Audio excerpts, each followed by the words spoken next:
देखिए दोस्तों, मेरा नाम है शुभम और पिछली वीडियो में हमने थर्नडाइक के सीखने के नियम पढ़े थे, जिसमें 2 नियम थे, मुख्य नियम और गौण नियम। मुख्य नियम के अंतर्गत हमने 3 नियम पढ़े थे। पहला नियम था अभ्यास का नियम, दूसरा नियम था प्रभाव का नियम या संतोष और असंतोष का नियम या परिणाम का नियम, और तीसरा नियम था तत्परता का नियम। और गौण के अंतर्गत हमने 5 नियम पढ़े थे, बहुक्रिया का नियम, आंशिक क्रिया का नियम, मनोवृत्ति का नियम और सादृश्यता का नियम और साहचर्य का नियम। ये 5 नियम हमने जो है गौण नियम के अंतर्गत पढ़े थे। आज हम थर्नडाइक का नियम पढ़ने जा रहे हैं। थर्नडाइक का नियम, थर्नडाइक का सिद्धांत जो है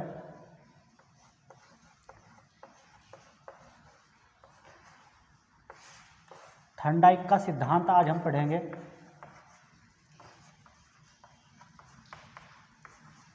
थर्नडाइक का सिद्धांत, तो देखिए इस थर्नडाइक के सिद्धांत को ही हम बॉन्डिंग थ्योरी भी कहते हैं और एसआर थ्योरी भी इसी का नाम है। तो देखिए इसके बहुत सारे नाम हैं, तो सबसे पहले हम नाम पढ़ेंगे।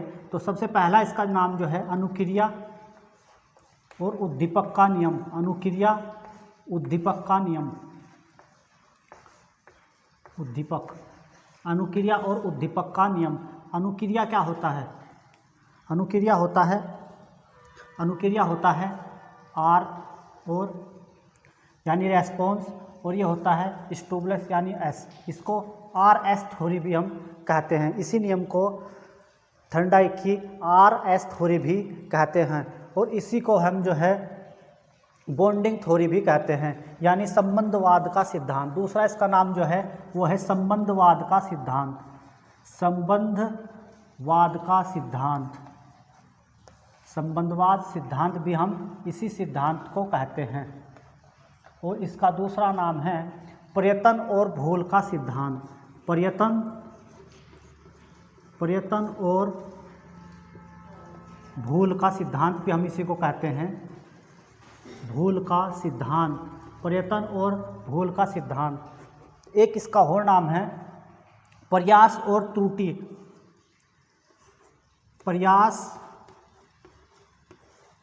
प्रयास और त्रुटि का सिद्धांत भी इसी को कहते हैं हम। ये इसके नाम हैं।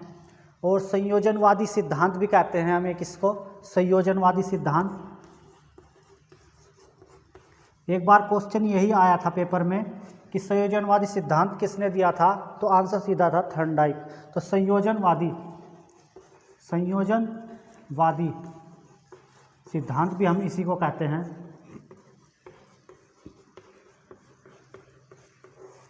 देखिए इन्होंने इस सिद्धांत को कैसे दिया था। इस सिद्धांत के लिए इन्होंने जो है एक बिल्ली ली थी और एक मर्द मछली को इन्होंने लिया था। तो देखिए एक बिल्ली को, ये इनके नाम हैं, आप इनको लिख सकते हैं वरना स्क्रीनशॉट ले सकते हैं। दूसरा देखिए, आपको दिखाई भी दे रहा होगा, इन्होंने एक बिल्ली ली थी। एक बिल्ली एक बॉक्स में बंद है और उसके सामने जो है सलाखों से बंद किया हुआ है बिल्ली को, और बिल्ली बहुत सारी अनेक क्रियाएं करती है उस बॉक्स में। और जैसे ही उस बिल्ली का पाँव उस पिंजड़े पे लगता है तो वो खुल जाता है और बिल्ली अपना भोजन या उद्दीपक को प्राप्त कर लेती है। तो देखिए हम उसके बारे में देखिए, ये एक इन्होंने ऐसा बॉक्स लिया था। इस बॉक्स में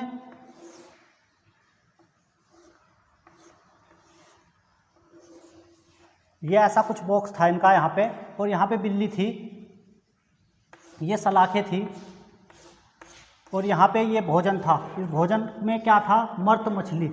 इन्होंने भोजन में मर्त मछली को लिया था। मर्त मछली को इन्होंने भोजन के रूप में लिया था यहाँ पर, और ये बिल्ली थी। और ये एक रस्सी थी, रस्सी के सहारे से यहाँ पे एक कटआउट बना रखा था। जैसे ही इस रस्सी पर पैर रखती थी बिल्ली यहाँ पर थी। बिल्ली ने बहुत सारी क्रियाएं पहले गलत की, उसके बाद अचानक ही बिल्ली का पैर जैसे ही इस कटआउट पर रखा गया, अचानक से एकदम गेट खुला और बिल्ली बाहर आई और उसने ये भोजन अपना प्राप्त कर लिया। ऐसे ही बिल्ली को बार बार जब इसमें रखा गया तो पहले बिल्ली जो है बहुत सारी गलतियां कर रही थी, उसके बाद बिल्ली ने खुद ही गलतियां करनी कम कर दी, क्योंकि बिल्ली को पता चल गया कि जैसे इस पे पाँव मारती हूँ और गेट खुलता है और वो अपने भोजन को प्राप्त कर लेती है। तो देखिए इसमें बिल्ली क्या थी, इसमें बिल्ली क्या थी, देखिए अब ये आपने उतार लिया होगा, देखिए वो आप इसमें फोटो के माध्यम से भी देख सकते हैं कि कैसी बिल्ली थी, वो मैंने लगा दिया है। ठीक है, तो देखिए सबसे पहले इसमें अनुक्रिया कौन कर रहा था, अनुक्रिया कौन कर रहा था इसमें, अनुक्रिया कौन कर रहा था इसमें, अनुक्रिया कौन कर रहा था, और उद्दीपक क्या था इसमें, उद्दीपक क्या था, तो अनुक्रिया कौन कर रही थी, बिल्ली,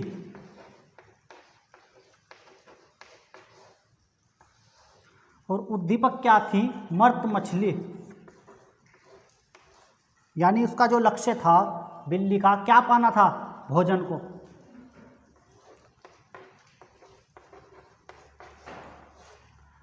और इसमें जो है चालक, चालक क्या था, जो बिल्ली को चला रहा था, वो चालक था क्या, भूख, भूख थी, बिल्ली को भूख लग रही थी, बिल्ली जो है भूखी थी, तो इसीलिए बिल्ली जो है भूख जो है बिल्ली को चला रही थी। लक्ष्य क्या था, लक्ष्य जो, या लक्ष्य मान लो या उद्दीपक मान लो, एक ही चीज़ है। जो इसका लक्ष्य था वो क्या था, भोजन को प्राप्त करना। और अवरोध क्या, ठीक है, तो अब इसमें देखिए अवरोध क्या थी, अवरोध, अवरोध थी लोहे की सलाखें। अवरोध क्या था इसमें, लोहे की सलाखें। अवरोध जो था इसमें वो थी लोहे की सलाखें। और क्या हुआ, उससे आगे बिल्ली को जो है संयोजन व सफलता प्राप्त हुई, और दृढ़ीकरण के कारण जो है बिल्ली को सफलता प्राप्त होती है अंतवश। ये इसमें जो है सारी चीज़ें दी हैं कि अनुक्रिया कौन करती है, बिल्ली। उद्दीपक यानी लक्ष्य, लक्ष्य क्या था बिल्ली का, मर्त मछली को प्राप्त करना। उसके बाद चालक क्या था, बिल्ली भूखी थी, वो बिल्ली को भूख लगी थी, जिसके कारण भूख जो है बिल्ली को चला रही थी। अवरोध क्या था, लोहे की सलाखें। लोहे की सलाखें क्या थी, अवरोध का काम कर रही थी, जो बिल्ली को बाहर आने से रोक रही थी।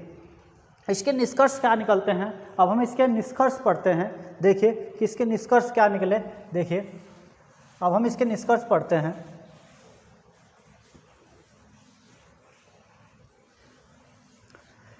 निष्कर्ष में देखिए इसके क्या आता है,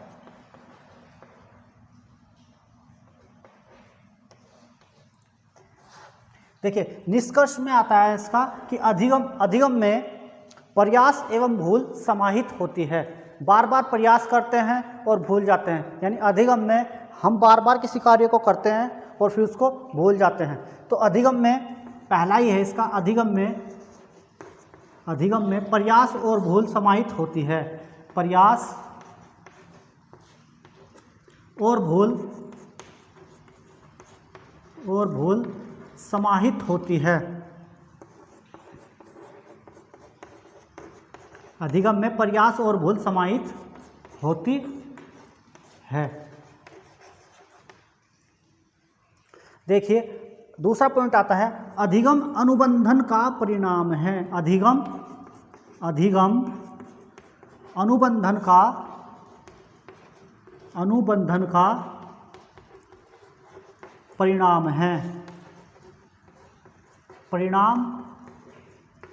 है, तो जो अधिगम है वो अनुबंधन का परिणाम है, क्योंकि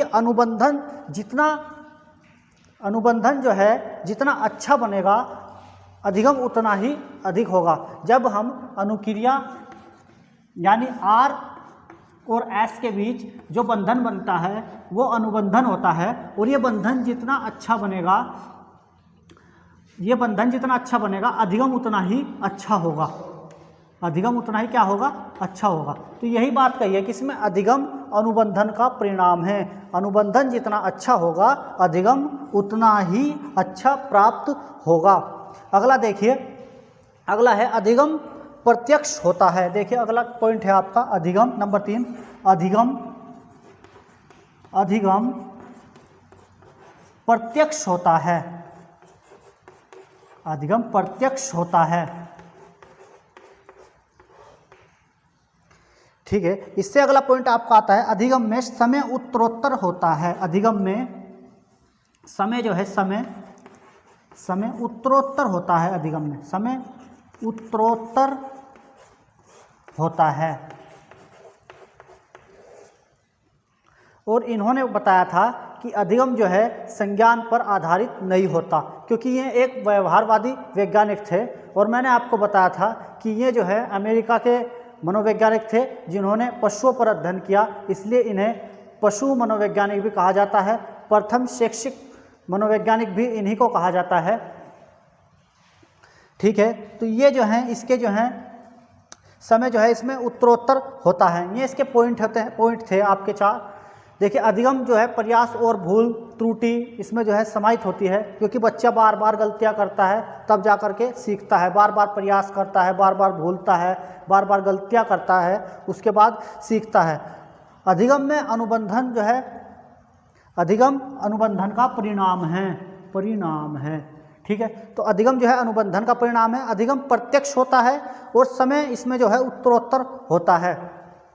और 5वां है इसमें अधिगम संज्ञान पर आधारित नहीं होता। ये देखिए, संज्ञान पर आधारित नहीं होता। संज्ञान यानी ज्ञान पर आधारित, संज्ञान का मतलब होता है ज्ञान ही होता है, ज्ञान पर आधारित नहीं होता। अधिगम ज्ञान या संज्ञान पर आधारित नहीं होता। ठीक है, अब देखिए, अब हम इसके शैक्षिक महत्व निष्कर्ष आपने इसके पढ़ लिए हैं। तो अधिगम जो है संज्ञान पर आधारित नहीं होता। अब हम इसके शैक्षिक महत्व पढ़ते हैं। शैक्षिक महत्व पढ़ने के बाद ये ख़त्म हो जाएगा। और मैंने आपको ये बता दिया है। देखिए, अब हम इसके जो है शैक्षिक महत्व पर जाते हैं। शैक्षिक महत्व पर हम इसकी जो है चर्चा करेंगे। तो इसमें क्या है, एक शैक्षिक महत्व ये है इसका कि इसमें जो है बच्चों के लिए यह बहुत उपयोगी है। बच्चों के लिए क्यों उपयोगी है ये शैक्षिक महत्व में देखिए इसके शैक्षिक महत्व। शिक्षा में इसके क्या क्या महत्व हैं। शैक्षिक महत्व में देखिए क्या होगा।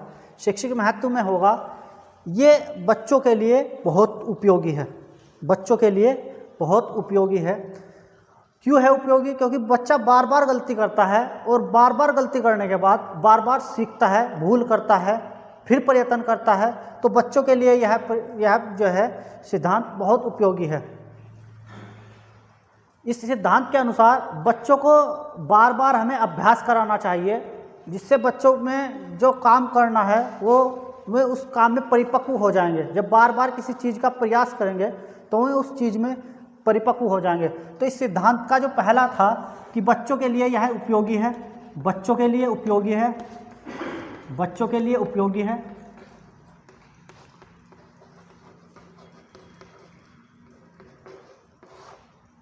दूसरा है कि बच्चों को बार बार अभ्यास करवाना चाहिए। बच्चों को बार बार अभ्यास करवाना चाहिए, अभ्यास करवाना चाहिए। और इस अभ्यास को करते समय बच्चा जो है भूल भी करेगा, त्रुटि भी करेगा, तो ये चीज़ें करेगा। इसके लिए बच्चे को जो है दंड नहीं देना चाहिए। और दूसरा है कि यह सिद्धांत, बहुत इम्पोर्टेंट बात है, यह सिद्धांत मंद बुद्धि वाले बालकों के लिए बहुत उपयोगी है। यह सिद्धांत मंद बुद्धि बालकों के लिए बहुत उपयोगी है। बुद्धि बालकों के लिए उपयोगी है, मंद बुद्धि बालकों के लिए उपयोगी है। और इस सिद्धांत में जो है मतलब अधिगम में, इस सिद्धांत के अनुसार अधिगम में समय लगता है, क्योंकि बच्चा बार बार गलतियां करेगा, बार बार उस चीज़ को करेगा, त्रुटि करेगा, भूल करेगा। तो इसलिए इस सिद्धांत में समय लगता है बच्चे को अधिगम करने में या सीखने में।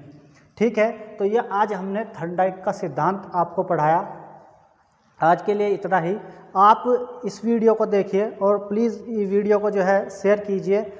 और अगर आपको वीडियो अच्छी लग रही है तो वीडियो को लाइक भी कीजिए, चैनल को सब्सक्राइब कीजिए